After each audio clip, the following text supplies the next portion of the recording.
and the streets are red with the blood of investors and traders who got wrecked by over leveraging their positions or swing trading volatile assets in the wrong direction. And these are normal accomplishments, shall we call them, of traders who make the wrong decision. If you look at liquidation charts, you can see exactly what I mean. Right? It's just another day on the markets. And if you look at like the crypto space, but not only, you can see, right, there was a lot of nice downward movement, especially on altcoins, right? But even on Bitcoin. Was it a surprise? No, it's not a surprise. Right? If you looked at the weekly forecasts yesterday on the new week, if you looked at the daily forecast yesterday, you would have seen very clearly across the board. Many of the top cryptos were all indicating, pretty much all of them were indicating volatility and correlation. We're saying the asset would end up the day to the downside. Did you trade to the downside? Or did you try to beat the odds by counter trading everything to the upside? Okay. Whichever way you went, as long as you traded and took your profit, good for you. Were there moves to the upside? Yes, there were. Even on the down day. Right? Even on shitcoins, even on semi-shitcoins, even on decent liquidity coins, and even on Bitcoin. Right? Assets don't only move in one direction. They're constantly distributing and mean reverting on all time frames, right? So,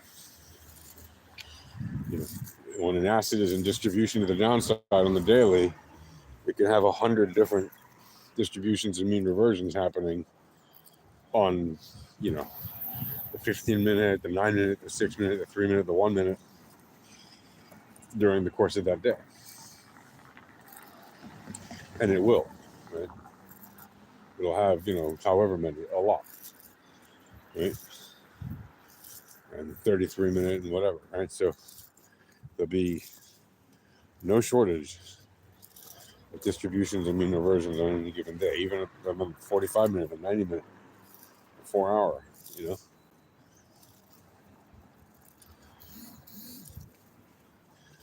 So that is why we scan different time frames and we trade low time frames. We scan higher time frames to be aware of what's happening on the bigger picture and to know the general picture of things. So if you knew generally the asset was looking to the downside yesterday on the daily time frame and even whatever 4-hour time frames you happen to be trading within that, and you break it down to the 90 and the 45, the 33, the 30, the 15, the 9, the 6, the 3, the 1, whatever, and you would see for yourself where, to what level of granularity that you're actually going to trade on. Maybe you're one of the people that likes to trade sub 1 minute. There are people that do that. I don't recommend it, but there are people that are, decent at it, who even trade, they trade the VEPs sub 1 minute and they like it. Why not? Sure. If you have the right skills, why not? If that's where your comfort is, if that's where your comfort zone is when it comes to trading, right? When I say your comfort zone, I mean if that's where you are comfortable actually trading, like technically, and if you have the right position, and if you have the right information, and if you have the right speed, these things all matter. And if you have the right risk management, these things all matter. And as long as you follow the three rules of take profit early and often, especially when you're trading sub 1 minute, right? But you don't want to take profit. You want to make sure you have profit to take. If you're losing money on your trades because of your trading fees, then you're not in the right comfort zone. You're not in the right speed zone, right? Now, here's the thing. Unlike a lot of occupations, pretty much any occupation, which means job in this context, right? unlike any career or job, where you want to operate a little bit outside of your comfort zone, especially if you're in something like technology, any kind of engineering or even marketing or whatever. You want to always push the envelope a little bit because you're trying to reach new ground, right? You're trying to develop something, develop a new skill, reach new goals, whatever it is. In trading, you want to look at time frames that are higher than you're going to trade, and that are at the time frame you're going to trade, and that are lower than the time frame you're going to trade. So the ones that are lower should feel a little bit like you're pushing your comfort zone until you get used to it. Right? But let's say you typically trade the 3 minute, okay? Or the 6 minute, okay? If you trade the 6 minute, you're going to want to, at least on a daily basis, read what's going on with the 3 minute as well, which is below your time frame, and even look at the 1 minute. Why? To familiarize yourself with how things are moving and where changes are happening that affect the 6 minute time frame you're on. Okay, that's why. But you actually want to trade on the 6 minutes. So you just look at them, you scope the 3 minute, you scope the 1 minute, you look at them for a few candles while you start your workday, because they pass pretty quickly. You look at them for like you look at the 3 minute for like 1 or 2 candles, maybe 3. If you're bored sitting around for 15 minutes while you're warming up your brain, you start with a high time frame, you work your way down. It shouldn't take you more than 3 minutes to look at it. I'm just saying, if you want to see operationally how it changes, look at it for a few candles. And with the 1 minute, you can definitely look at it for a couple of candles. And then you go back and zoom out to the 6 minute where you're actually trading on. All right, work your way back up from the 1 to the 3 to the 6. And then once you have your sight in gear, right, and you have your trading targets in gear, go for it. When you see an available occurrence of opportunity, you take it. If you don't see an available occurrence of opportunity, you don't just jump into a trade for no reason. Go trade something else. Go find something where there is an available occurrence of opportunity. There's millions and millions of assets to be traded. You can definitely find something. And you don't have to go dig into number 9 million or 8 million or even 1 million.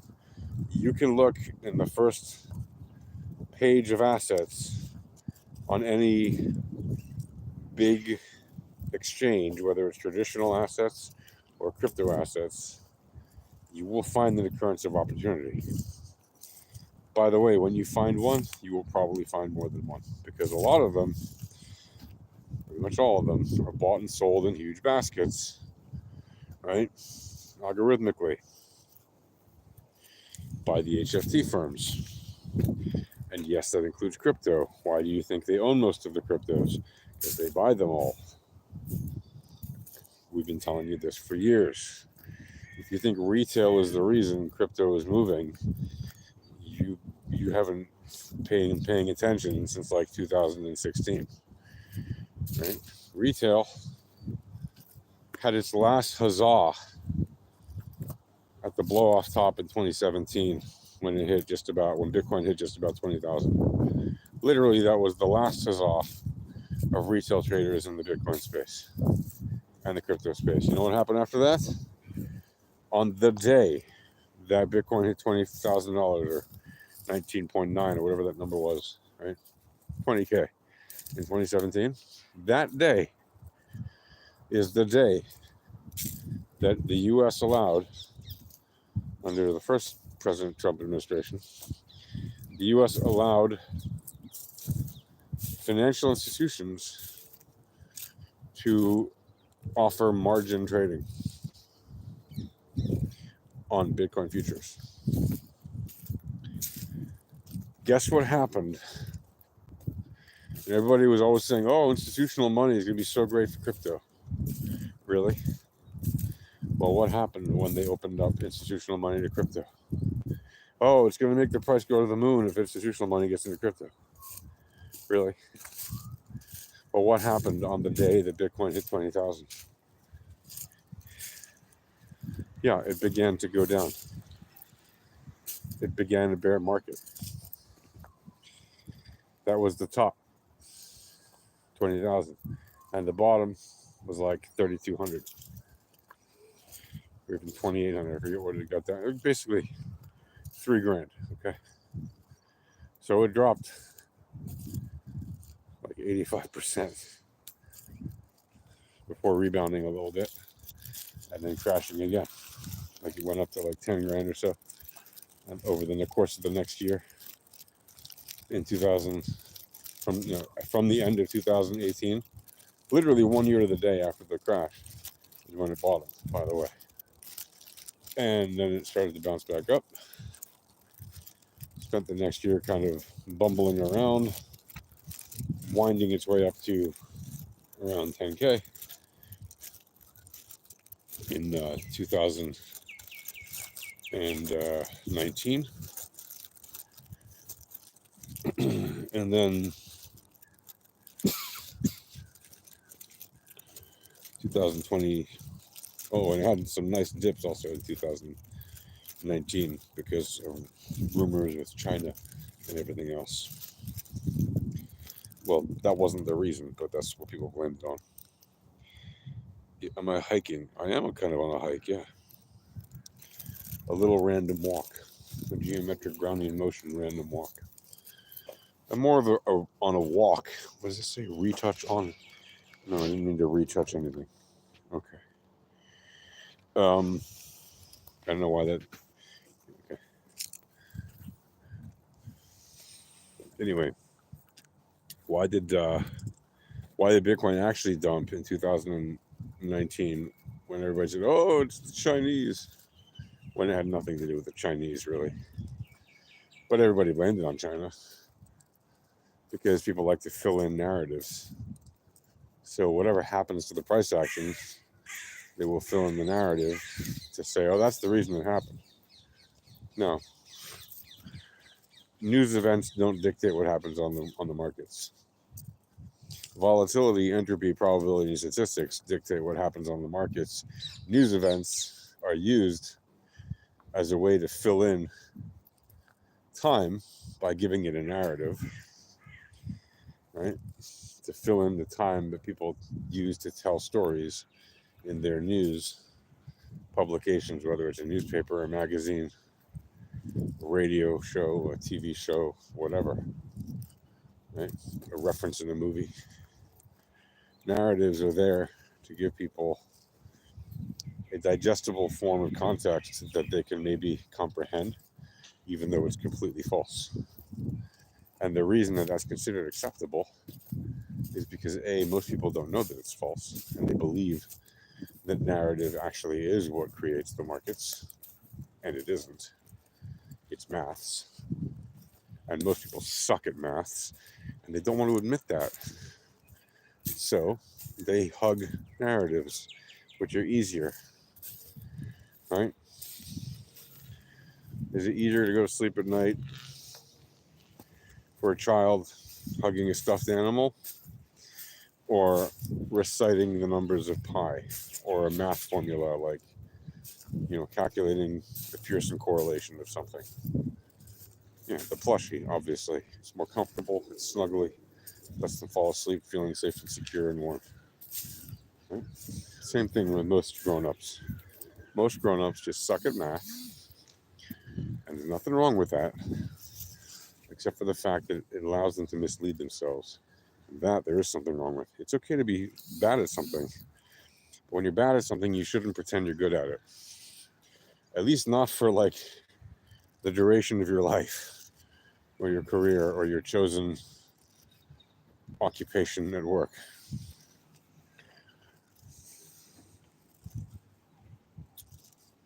And the reason for that is very simple, because if you do, you end up getting wrecked. Right? You end up making bad decisions. So that's why I don't recommend listening to the narrative. And by the way, I say this as somebody who publishes news, right? Like, for many years. I worked in the news industry, photojournalist, and writer, copywriter, editor, and eventually publisher. Right? And I published. I've been publishing for many, many years. A bunch of websites, whatever. Emails, different kinds of periodicals. And that is what we see. Right?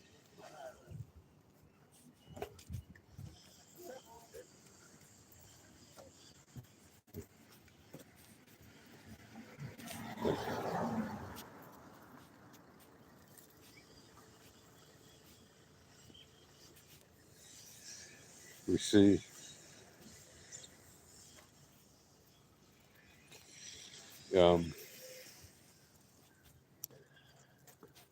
that news is used to distract people. Like 100% of the time, not some of the time. Again, I say this as a publisher of the news. And yes, this includes political news, as well as economic news, as well as sports news, entertainment news, music news, culture news, science news, lifestyle news, living news, weather news.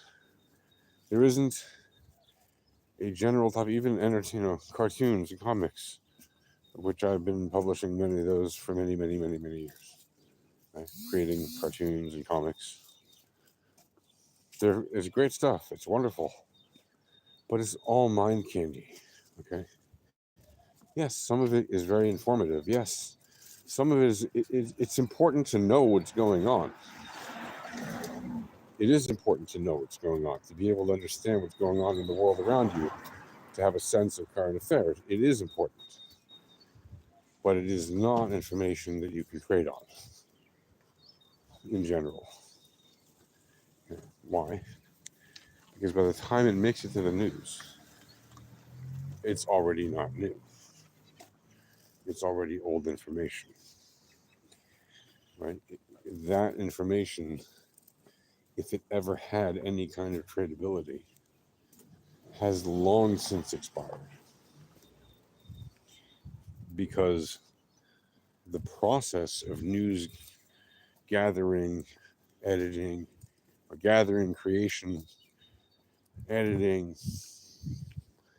publishing, etc., distributing, right? And the many steps in between that I didn't even list, create such a delay in the information. Each step is a bottleneck on purpose, for quality assurance, for all these other reasons, verification, whatever. That you can't just publish in real time. Even if you're filming somebody with a live action camera and they're reporting to you, quote unquote, live from the field, there's already enough of a delay in the camera signals to be not really live. There's already enough of a delay for the sensors to be able to censor the content that it is not really live. There's already enough of a delay. That's hilarious. I literally just saw this mandarin and this lemon hit the ground after birds dropped them to the ground for the specific purpose of smashing them. And yes, there's a lot of mandarins around here on the ground in similar circumstances. Many.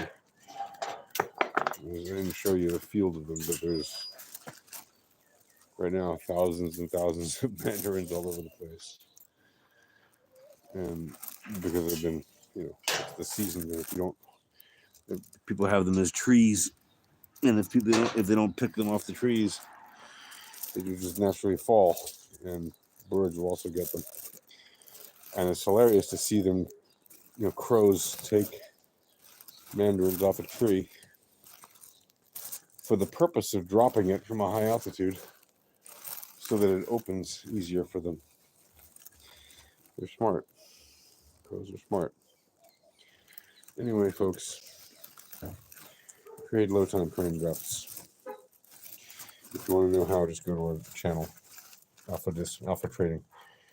You can do that here on YouTube. Check out Alpha Trading Vol, Alpha Trading VOL, which is short for volatility, which is our website, alphatradinghq.com. And click on the button that says Discord. And it'll take you to our Discord. The URL for our Discord, if you want to just go there directly, this is alphatradinghq.com/Discord. Free to enter, free to get access to our volatility starter pack of information and education tools. Free to join our chats. Free to join our live streams where you can actually participate by text chat as well as by voice, or you can just listen and watch and learn. It's all for free. There are things that we sell, but when you first come in, there's no need. Even if you're there for a year, there's people in our community for years who've never bought our packages or anything, which is fine. We don't care if you buy anything ever from us. We care that you learn a better way to trade. That's why we created Alpha Trading. And you can use our free tools and trade with them forever. You don't need our pro tools if you're not a serious trader. If you are a serious trader, well, would you build a house without a proper set of tools? I hope the answer is no. I don't mean a temporary shelter. We build a proper house that you actually live in and raise a family in for decades. Right? So if you need real tools, that's what we offer. We also offer, again, our free tools are also real tools, and they're really powerful. And I highly recommend them. So that's it for now. Talk to you later. Happy trading. Oh, by the way, did I even mention? Yes, you know what to do when there's blood on the streets, right? I really hope you know what to do when there's blood on the streets. Cheers.